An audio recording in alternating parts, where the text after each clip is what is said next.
24 ore su 24, le notizie corrono più veloci sul web.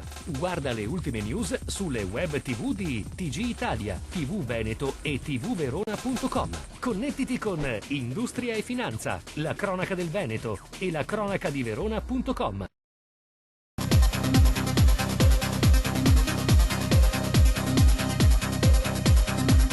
La Giunta regionale, su iniziativa dell'assessore alle politiche della mobilità Renato Chisso, ha impegnato oltre 105 milioni di euro a favore delle amministrazioni provinciali e comunali e enti affidanti di servizi di trasporto pubblico per pagare i costi dei contratti di servizio relativi ai primi 5 mesi, gennaio-maggio, dell'anno corrente, compresi gli oneri derivanti dal rinnovo dei contratti di lavoro per gli anni 2004-2007.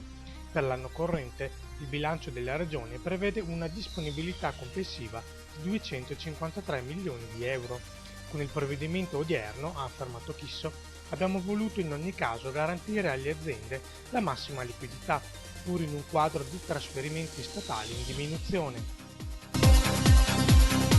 Circa 43 milioni sono stati assegnati dalla Giunta regionale con due distinti provvedimenti per interventi sia di sistemazione sia di manutenzione di opere idrauliche sul territorio veneto. Ne ha dato comunicazione l'assessore regionale all'ambiente e alla difesa del suolo Maurizio Conte.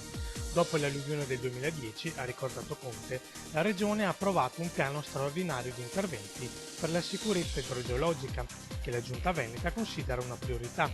Le opere strutturali più importanti sono le casse di espansione per ridurre gli effetti delle piene, ma sono ugualmente importanti per la messa in sicurezza anche gli interventi periodici di manutenzione ordinaria dei corsi d'acqua, attività che rappresenta una forma di sicurezza preventiva, e quelli di sistemazione delle opere idrauliche.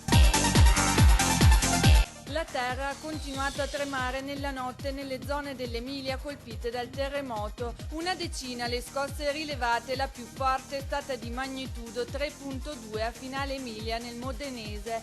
Il bilancio del terremoto conta 7 morti, 4.500 persone rimaste fuori casa senza vestiti e senza nulla, aziende inagibili nelle quali il lavoro è fermo, 5.000 i posti di lavoro a rischio. Continua intanto sotto la pioggia il lavoro dei volontari della protezione civile che stanno montando tende ininterrottamente per garantire riparo agli sfollati. 4 i campi allestiti proprio a Finale Emilia, uno dei comuni più colpiti, circa 2000 le persone accolte, questo uno dei centri d'accoglienza. Una corsa contro il tempo, anche perché far entrare la gente in tenda non significa solo montare una tenda, ma significa dotare il campo di tutti i servizi necessari per poterli far star dentro, che vanno dall'energia elettrica ai bagni, alle cucine, ai centri di controllo e di comando, insomma tutto quello che serve. Non si può certo portare persone dentro una tenda e basta.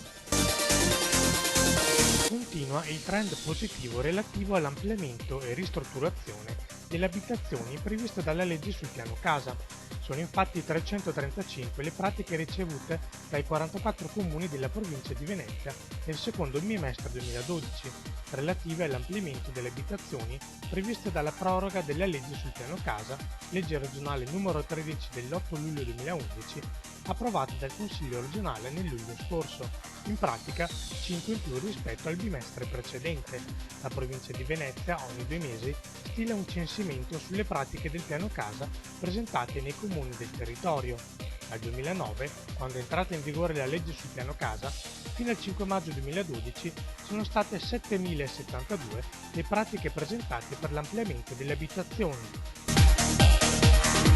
La Questura di Venezia, su mandato della Direzione Distrettuale Antimafia, ha eseguito 13 arresti tra Veneto, Campania e Puglia, a carico dei componenti di un sodalizio criminoso nel quale sono coinvolti i napoletani vicini ad ambienti della camorra, oltre a un funzionario di banca.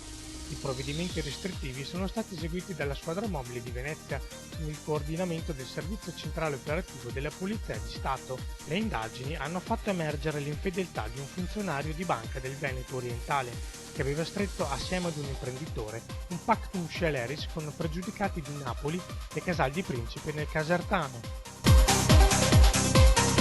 5 miliardi di fatturato e Volkswagen Group vola.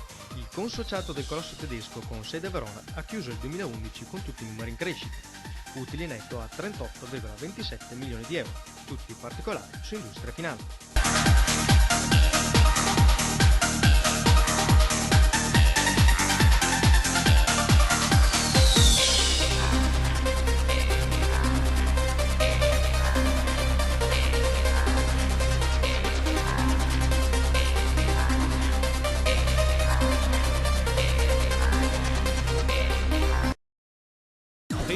Ore su 24, le notizie corrono più veloci sul web.